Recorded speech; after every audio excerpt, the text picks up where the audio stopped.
Welcome class 6 students. Today we shall discuss equivalent fractions. आज हम तुल्य भिन्न के बारे में बात करेंगे। So let us discuss first of all in English equivalent fractions. Look at all these representations of fractions. You can see one square is there and each part is 1 by 2 1 by 2. 1 out of 2 is shaded, so this is showing 1 by 2. Okay, now we check here. Now the same square is divided into 4 equal parts as the pointer is moving there. So now you can see 2 out of 4 pieces are shaded, so 2 upon 4 part is shaded. So the second figure is showing 2 upon 4. अब तीसरे वाले को देखिए, the same उसी square को जो है 6 equal parts में डिवाइड किया गया, तो 3 out of 6 parts are shaded. तो 3/6 दिखा रहा है तीसरा फिगर में जो शेडेड पार्ट है। तो these fractions 1/2, 2/4 and 3/6 represent the parts taken from the total number of parts. ये तो फ्रैक्शन की डेफिनेशन थी, है ना? Parts taken from total number of parts. If we place the pictorial representation of one over the other, they are found to be equal.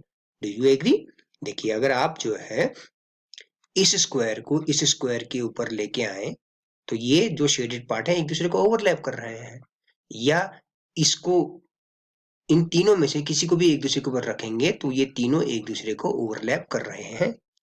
ठीक है, तो क्या कहने का मतलब है, एक चीज को, एक स्क्वायर को 2 इक्वल पार्ट में बांटा या 4 इक्वल पार्ट में बांटा या 6 इक्वल पार्ट में बांटा, लेकिन तीनों में ही जो है जो शेडेड पार्ट आ रहा है वो 1/2 को ही रिप्रेजेंट कर रहा है, यानी कि हाफ को रिप्रेजेंट कर रहा है।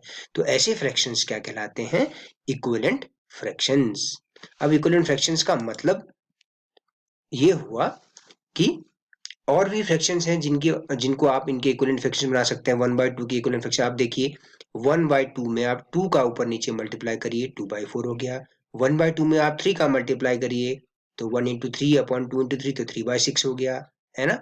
अगर आप जो है 36 का न्यूमरेटर और डिनोमिनेटर मल्टीप्लाई करेंगे तो 36/72। ये सब क्या है? ये सब इक्विवेलेंट फ्रैक्शंस हैं। They represent the same part of a whole. तो हाउ डू वी नो, कि हमें कैसे पता चलता है कि भाई दिए गए फ्रैक्शन इक्विवेलेंट फ्रैक्शन है या नहीं?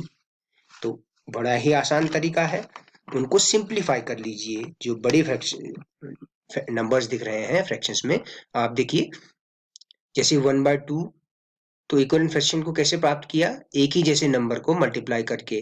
1/2 2/4 के इक्वल क्यों है? ऊपर नीचे हम 2 से कैंसिल कर दें, 2 1 जा 2, 2 2 जा 4, तो फिर से 1/2 हो जाएगा। तो अगर सिंपलेस्ट फॉर्म जैसे 36/72 है बच्चों, 36 1 जा 36, 36 2 जा 72, तो इनका सिंपलेस्ट फॉर्म का मतलब क्या होता है? जब उनमें कुछ भी कॉमन ना हो 1 के अलावा, तो 1/2 इन सब का, यानी कि 36/72, 3/6, 4/8, 2/4, इन सब का जो सिंपलेस्ट फॉर्म है वो 1/2 ही है।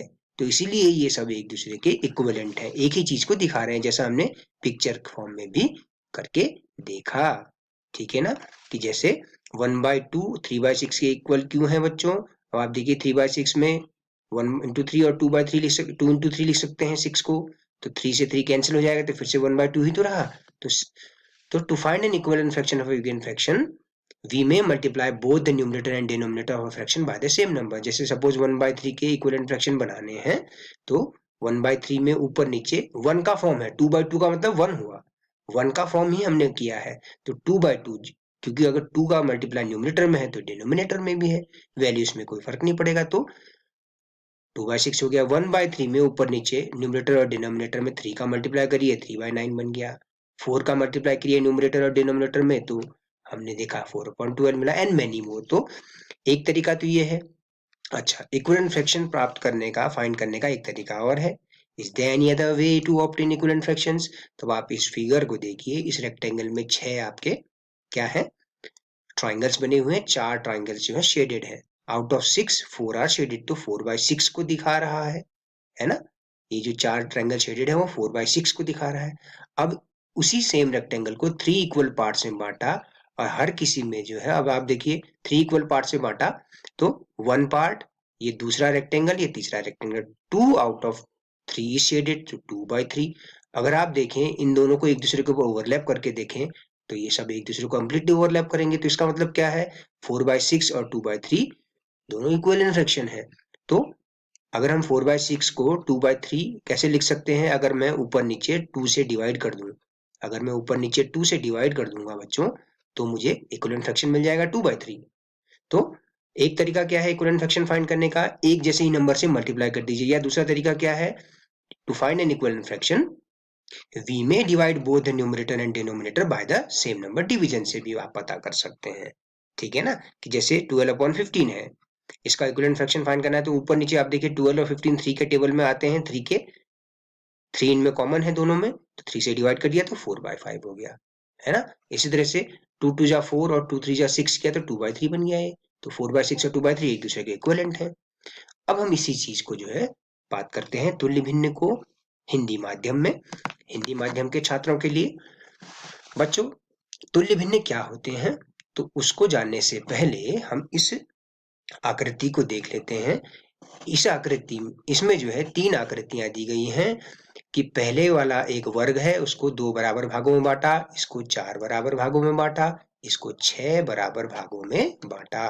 तो ये जो भिन्न है ये किसको दर्शा रहा है, ये शेडेड पार्ट, तो 2 में से एक भाग शेडेड है, तो 1/2 1/2 को दिखा रहा है। यहाँ पर 4 में से 2 भाग शेड किए गए हैं, तो ये 2/4 को दिखा रहा है दूसरा चित्र। तीसरा चित्र जो है 6 में से कुल 3 भाग शेड किए गए हैं, तो ये जो शेडेड पार्ट है 3, 6 में से 3 भाग शेडेड है, तो 3/6 दिखा रहा है।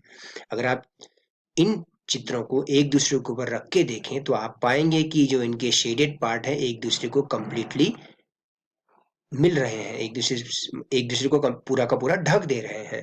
तो ये क्या है कि इसका मतलब क्या है कि एक ही चीज को दर्शा रहे हैं, यानी कि 1/2 को दर्शा रहे हैं। तो यहाँ पर 1/2, 2/4, 3/6 ये सब भिन्न जो है तुल्य भिन्न है, क्योंकि इनका चित्र निरूपण करने पर ये बराबर ही आते हैं एक दूसरे को रखने पर। तो तुल्य भिन्न का अर्थ क्या होता है कि ऐसे सभी भिन्न जिनका सरलतम रूप एक ही भिन्न हो। कि जैसे देखिए 3/6 है, 3/6 में 3 से ऊपर नीचे कट जाता है आंसर हर में, 3 1 का 3, 3 दूनी 6, तो ये 1/2 हुआ। 2/4 का भी सरलतम रूप 1/2 हुआ। 36/72 का भी 1/2 ही सरलतम रूप हुआ। तो ऐसे सभी भिन्न जिनका सरलतम रूप एक ही भिन्न होता हो, तो वो सब तुल्य भिन्न कहलाती हैं। ये एक पूर्ण का समान भाग निरूपित करती है। ये आपस में बराबर है बच्चों, 1/2, 2/4, 3/6, 36/72 आपस में बराबर है।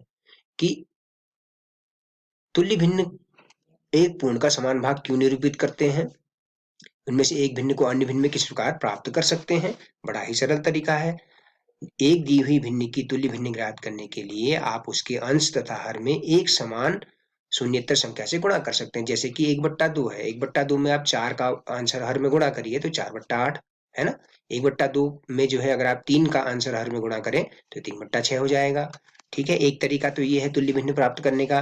दूसरा तरीका क्या है, भाग दे के भी आंसर हर में एक ही जैसी संख्या से भाग दे के भी। तो उसको समझने के लिए इसको देखिए, इस चित्र को, एक आयत, 2 आयत बनाए हैं। इस आयत में जो है 6 त्रिभुज हैं, तो 4 त्रिभुज 6 में से छायांकित है। तो छायांकित भाग किसको दिखा रहा है, 4/6 को दिखा रहा है। यहाँ पर जो है उसी आयत को, उसी समान आयत को 3 बराबर हिस्सों में बांट दिया गया।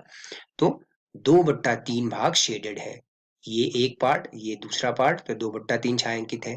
तो अगर आप इन दोनों को एक दूसरे के ऊपर रख के देखें तो ये एक दूसरे को पूरा का पूरा ढक ले रहे हैं। तो इसका मतलब क्या है, 4/6 और 2/3 एक ही एक ही भिन्न को दर्शा रहे हैं, यानी कि ये दोनों तुल्य भिन्न है। अब आप स्वयं देख लीजिए, 4/6 है, ऊपर नीचे अंश और तथा हर में अगर हम 2 से भाग दे दें, ठीक है, तो 2 दूनी 4, 2 तिया 6, तो 2/3 ही आया। तो इसका मतलब क्या है, 4/6 और 2/3 छायांकित है, भाग जो है तुल्य भाग है, तुल्य भिन्न है। तो दूसरा तरीका क्या है तुल्य भिन्न प्राप्त करने का, एक दी हुई भिन्न के तुल्य भिन्न ज्ञात करने के लिए हम उस भिन्न के अंश तथा हर में एक समान शून्येतर संख्या, शून्येतर मान शून्य के अलावा शून्येतर संख्या से भाग दे सकते हैं। जैसे 12/15 है, इसका एक तुल्य भिन्न प्राप्त करना है तो आप क्या करेंगे, 3 से ऊपर नीचे भाग दे दीजिए, है ना। 3 चौको 12, 3 पंचे 15, 3 के पहाड़े में आते हैं। उभयनिष्ठ जो है इन दोनों में 3 है, तो 4/5 उभयनिष्ठ गुणनखंड 3 है, तो 4/5 और 12/15 एक ही भिन्न को दर्शा रहे हैं। याद रखिए तुल्य भिन्न एक ही फ्रैक्शन को दिखा रहे हैं। The equivalent fractions show the same fraction actually. They are equal to each other. The difference is that they are shown in different manner. और अंतर यह है कि दोनों को उनको जो है अलग अलग रूप में दिखाया गया है, लेकिन मान दोनों के एक ही होते हैं, समान होते हैं उनके मान। क्यों? क्योंकि सरलतम रूप करने पर एक ही भिन्न आनी चाहिए, तभी तुल्य भिन्न कहलाएगी। ठीक है, तो जब हम दो भिन्नों को जोड़ेंगे तो उस समय बड़ा काम आता है तुल्य भिन्न। When we add two unlike fractions then we use equivalent fraction concept to change them into like fractions, and adding like fractions becomes very easy. ठीक है, एक बार फिर से इसको रिपीट कर लेते हैं। व्हाट आप नोट्स बनाना चाहे तो ये नोट्स बना सकते हैं। Equivalent fractions, they are the fractions that may have many different appearances but are same. In the following figure you can see the cake. We have 1/2 of cake. This, okay, so we, as the cake is divided into two congruent parts, two equal parts में, congruent का मतलब होता है equal में बांटा है, तो ये जो है 1/2 है। अगर हम उस केक को और छोटे छोटे बराबर भागों में बांटें, यानी कि उस केक को मैं 4 बराबर भागों में बांटूं, ठीक है, तो 2/4, आधा का मतलब हुआ 2/4, 4 आउट ऑफ 3। आप जैसे यहाँ इस फिगर में देखिए 6 पार्ट्स में डिवाइड किया है, तो 3 आउट ऑफ 6 जो है, तो 3/6 दिखा रहा है। 3/6 भी क्या है? 1/2 ही तो है। आप चित्र से देख के पता लग रहा है ये आधा ही तो है, एक बचा हुआ है जो, है ना। तो इन सब का सिंपलेस्ट फॉर्म एक ही है 1/2, तो ये सब इक्विवेलेंट फॉर्म्स है। तो तुल्य भिन्न ऐसे भिन्न होते हैं जिनके निरूपण अलग अलग होते हैं लेकिन मान एक ही होते हैं। जैसे एक केक का 1/2 भिन्न को आप 2/4 भी कह सकते हैं, 4/8 भी कह सकते हैं, 6/8 भी कह सकते हैं, माफ कीजिए 3/6 भी कह सकते हैं। अगर आप किसी केक को 8 बराबर हिस्सों में बांटेंगे तो उसका आधा का मतलब क्या हुआ? 4 हिस्से, 8 में से 4 हिस्से, है ना। 4 out of 8 parts will be showing 1/2, है ना। Okay, to know that two or more fractions are equivalent, we must simplify them, change to the lowest form. A fraction is in lowest form का मतलब है कि if we cannot find a whole number other than one that can divide both numerator and denominator, जैसे 5/10 का simplest form निकालना है, 5/10 को 5 से डिवाइड किया जा सकता है, दोनों में 5 कॉमन है न्यूमरेटर और डिनोमिनेटर में, तो 1/2 इसका सिंपलेस्ट फॉर्म हो गया। ठीक है, यह जानने के लिए कि दिए गए दो भिन्न तुल्य भिन्न हैं, उसके लिए हमें उन्हें सरलता रूप में बदल लेना होता है। सरलतम रूप का अर्थ है कि अंश तथा हर में एक के अलावा कोई भी गुणनखंड उभयनिष्ठ न हो। इसके लिए अंश तथा हर को एक ही संख्या से भाग दे दिया जाता है, कि जैसे 5/10 है, 5 और 10 जो है दोनों में जो है 5 उभयनिष्ठ गुणनखंड है, तो 5 से ऊपर नीचे भाग दे दिया, 5 के 5, 5 दूनी 10, तो 1/2 इसका सरलतम रूप हो गया। ठीक है, तो कैसे पता करें दो या दो से अधिक भिन्न जो हैं, कि कैसे पता करें कि how do we find that they are equivalent fractions? Equivalent fraction equal होते हैं वैल्यू में, ओके, केवल फॉर्म डिफरेंट होते हैं। 14/21 एंड 30/45। तो देखिए 14/21 को रिड्यूस करना हो तो देखिए 14 और 21 में 7, ये दोनों 7 के टेबल में आते हैं, या हम कहें कि 7 कॉमन है न्यूमरेटर और डिनोमिनेटर में, तो आप 7 से डिवाइड करिए, 14 divide by 7 upon 21 divide by 7, है ना, तो 2/3 आया। अच्छा, 30/45 को करके देखिए, 30 और 45 15 के टेबल में है, तो कॉमन जो है 15 है, तो 15 से ऊपर नीचे डिवाइड करिए तो फिर से 2/3 आया। तो आप क्या देख रहे हैं कि 14/21 का सिंपलेस्ट फॉर्म भी 2/3 आया, 30/45 का सिंपलेस्ट फॉर्म भी 2/3 आया। तो इसका मतलब क्या है कि दोनों ही क्या है? इक्विवेलेंट फ्रैक्शन है। कि कैसे पता करें कि 14/21 और 30/45 तुल्य भिन्न है? तो सबसे पहले आप देखिए इनको सरलतम रूप में बदल के देख लीजिए। अगर दोनों के सरलतम रूप एक ही आएगा, एक ही भिन्न आएगा, तो वो दोनों तुल्य भिन्न है। 14/21 है, 14/21 में 7 कॉमन है, 7 उभयनिष्ठ है, 7 से ऊपर नीचे भाग दिया तो 2/3 आया।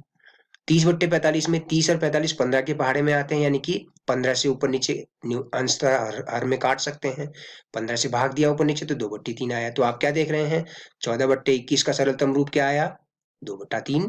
30/45 का सरलतम रूप क्या आया? वो भी 2/3 आया। तो इसका मतलब क्या है कि ये दोनों भिन्न, यानी कि 14/21 और 30/45 तुल्य भिन्न है। ठीक है बच्चों, और इससे संबंधित जो एक्सरसाइज है वो आप को मैं लिंक शेयर कर देता हूँ, आप उसको भी सॉल्व कर लीजिएगा। ठीक है बच्चों, धन्यवाद और शुभ दिन।